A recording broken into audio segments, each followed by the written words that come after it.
저희가 이제 LG 우승 얘기를 하면서 네. 또 LG 우승에 빼놓을 수 없는 주역들이 오스틴 선수와 켈리 선수잖아요.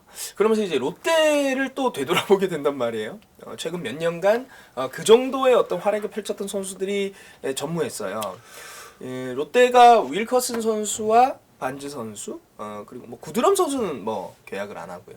이 두 선수와 어떻게 좀 계약을 해야 되고, 이 두 선수와의 계약이 만약에 실패한다면 어떤 유형의 투수, 어떤 유형의 타자를 데리고 와야 될지에 대한 것도 사실 고민이 굉장히 깊어질 것 같아요. 굉장히 깊을 겁니다.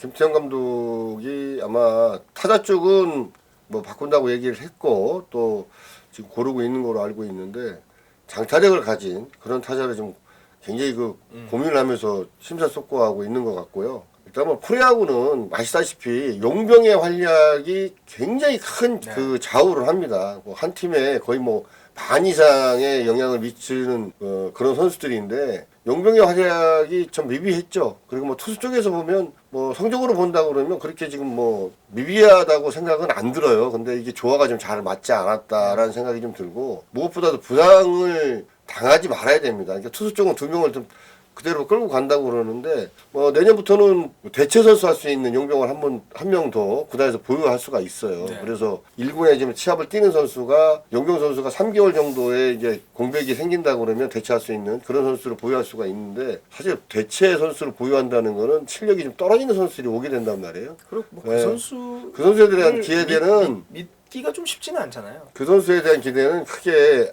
안 해야 됩니다. 그러니까 뭐 다른 팀에서 주전 선수가 지금 부상으로 계속 빠져 있고 뭐 LG를 봐도요. 결국 코리안 시리즈에 용병 투수가 한 명이 빠졌잖아요. 플러코 선수가 나중에 빠졌는데 이제 그 선수는 제가 알기로는 지병이 있었어요.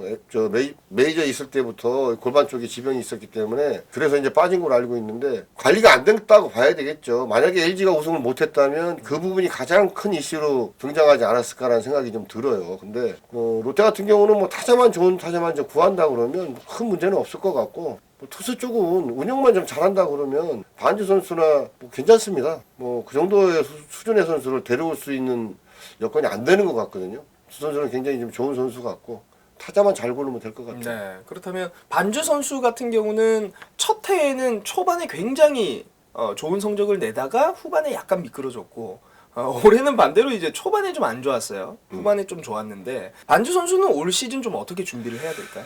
용병은 그렇습니다. 용병은 역대적으로 보면 투수 쪽은 2년 이상 지나면 국내 타자들이 그 선수에 대한 장단점을 다 알게 돼요. 그 활용 가치가 좀 떨어지게 되는 게 용병 투수인데 반지 선수 같은 경우는 첫 해를 굉장히 잘했잖아요. 그러니까 다른 팀에서 반지가 어떻게 던지는지 몰랐기 때문에 첫 해는 좀 잘했다고 보여지고 두 번째는 초반에 좀 부침이 있었던 건 반지 선수가 그동안에 1년 동안 던졌던 걸 선수들이 다 아니까 타 팀이 이제 그걸 노리고 들어온단 말이에요. 거기에 대한 적응을 좀 초반에는 못한 게 아닌가라는 생각이 드는데 갖고 있는 기본 베이스가 굉장히 좋은 선수예요. 그렇기 때문에 볼 배합이라든지 이런 데만 좀 신경을 쓰고 반지가 새로운 무기를 개발한다는 거는 좀 어렵다고 보여집니다. 좀 더 포수와 호흡이나 볼 배합만 좀 잘 가져간다면 뭐 반지는 저희가 생각하는 성적은 좀 내지 않을까. 10승 이상은 하지 않을까.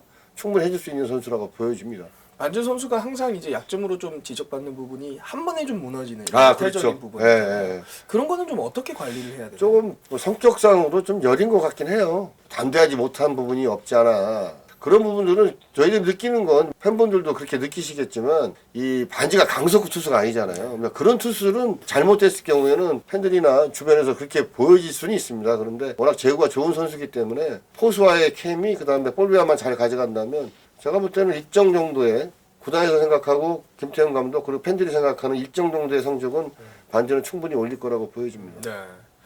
윌커슨 선수 같은 경우는 항상 이제 따라붙는 게 그거예요. 시즌 도중에 들어와서 처음 만나는 투수니까 잘 던진 거 그렇죠. 아니야? 네. 이거란 말이에요. 위원님은 어떻게 생각하세요? 저도 그렇게 생각을 해요. 그러니까 처음 만나는 팀들에게는 굉장히 성적이 좋았어요. 이제 두 번째, 세 번째 만나게 될 건데 어떻게 좀 적응을 해 나가느냐 그게 가장 큰 문제가 될 것 같고요. 김태형 감독도 아마 그런 쪽에서는 생각을 좀 할 겁니다. 공에 대한 구질이나 이 선수가 윌컨 선수가 마운드에 올라가서 경기 운영하는 면은 굉장히 좀 높게 평가할 수가 있어요. 그런데 볼에 대한 구질이나 이런 거 타 팀이 좀 다 알게 되기 때문에 뭐 예를 들어서 제가 윌커슨이라고 치면 야 나는 태어나서 처음 와보는 나라에 와서 처음 와보는 경기장에 처음 맛보는 스트라이크 존에서 나 이 정도로 던졌어. 그럼 내년에 나 여기에 이제 적응됐으니까 나 더 잘할 수 있는데? 이런 생각이 들 수도 있을 것 같거든요. 그런 생각이 들 수도 있죠. 그런데 그게 자신감이 생기면 괜찮은데 오히려 또 자만감이 생기게 되면 사실은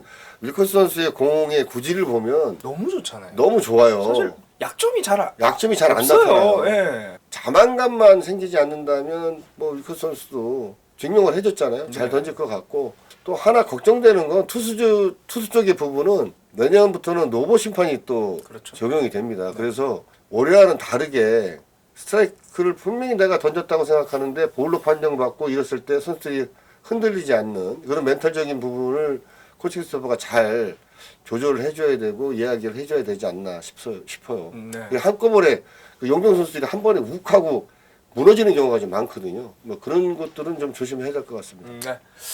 어쨌든 뭐 롯데의 외국인 선수에 대한 정보도 저희가 네. 뭐 이렇게 나올 때마다 여러분들에게 좀 알려드리도록 하겠습니다. 그리고 외국인 선수들 좀 몸 관리 잘해서 내년에 좋은 활약을 기대하겠습니다.